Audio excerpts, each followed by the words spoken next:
Irish Dog, written and illustrated by Jan Brett. Long, long ago, in the great days of the Pleistocene, Kip the cave boy bounded down the trail on his way home. He avoided the aurochs, the cave bear, and the megasaurs. He evaded the woolly rhinoceros, the wild horse, and the mighty mammoth. But he was getting tired and hungry, and he was still a long way from. He marched on until he saw a great rock. It was a good place to stop and rest. Kip reached into his bag for a woolly rhino rib, still sweet and smoky from his fire. Suddenly, up popped the paleo wolf, looking for leftovers. The wolf's nose began to twitch and sniff. He sniffed to the left and he sniffed to the right. "What are you doing?" teased Kip. "What can you smell in this?" Paleo wolf held his snout high in the air. With his keen nose, he could smell a rain cloud across the valley, the track of a tiny toad, the pelt of a prying pachyderm, but most of all, he could smell roasted woolly rhino bones, and he gave it hungry whine. "Pooh," said Kip. "I can't smell anything but my dinner, and it is all for me." And he turned his back on the wolf. But Paleo Wolf had already hurried away, and when Kip saw the reason why, he was just able to get away in time. Soon Kip was back on the homeward trail. He walked on until he spied a cave. It was a fine place to stop and rest. He thought about another rhino rib, still crackly and crunchy from the fire. Up popped Paleo Wolf, looking for leftovers. His ears began to turn and dip. He listened to the left and listened to the right. "What are you doing?" mocked Kip, taking a big bite. "What can you hear in this silence?" Wolf cocked his head. With his fine canine ears, he could hear a fish rise in the river, a leaf fall, the soft pant, pant, pant of the cave bear.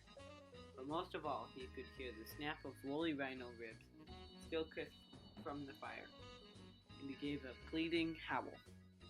"Pooh," said Kip.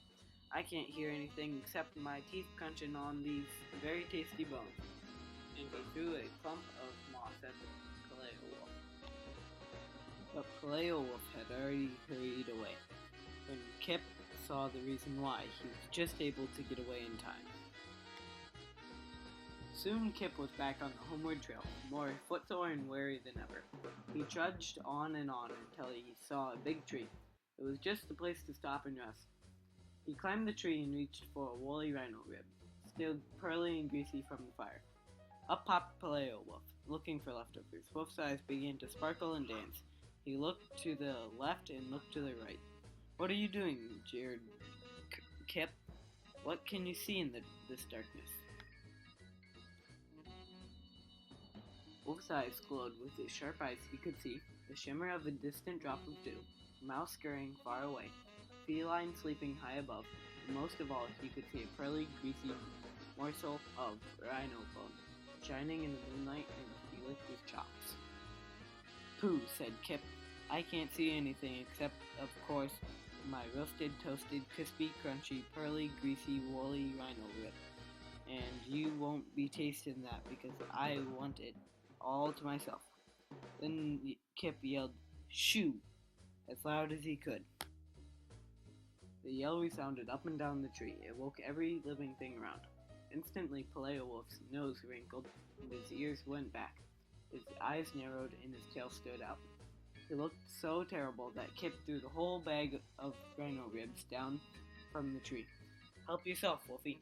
But Paleo Wolf did not care about dinner now. His mane bristled and rigid down his back. A long growl shook from his throat. It was his last warning. Kip opened his eyes very wide. He looked all around, but could not smell or hear or see anything.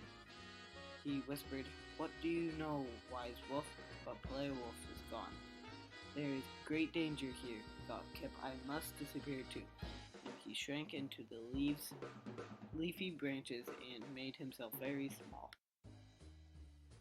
Just in time, for high in the trees was the most fearsome of creatures, the saber-toothed cat. She crouched, she snarled, and then she sprang. She hurtled past Kip, hidden in the leaves, and pounced on the pile of woolly rhino bones. down below. All that night, as he sat in the tree, Kip thought and thought. He shivered over Play Wolf's last warning. It had not been 1 second too soon. The next morning, Kip climbed down. There was Play Wolf looking for leftovers. Together, they looked at the spot where the bones had been. They were very gloomy.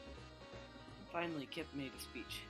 He said, "Wolf, if you will use your keen nose and your fine ears and your sharp eyes to keep me from being eaten up, I promise to share with you all the woolly rhino ribs and even mammoth meat that I will cook over my fire."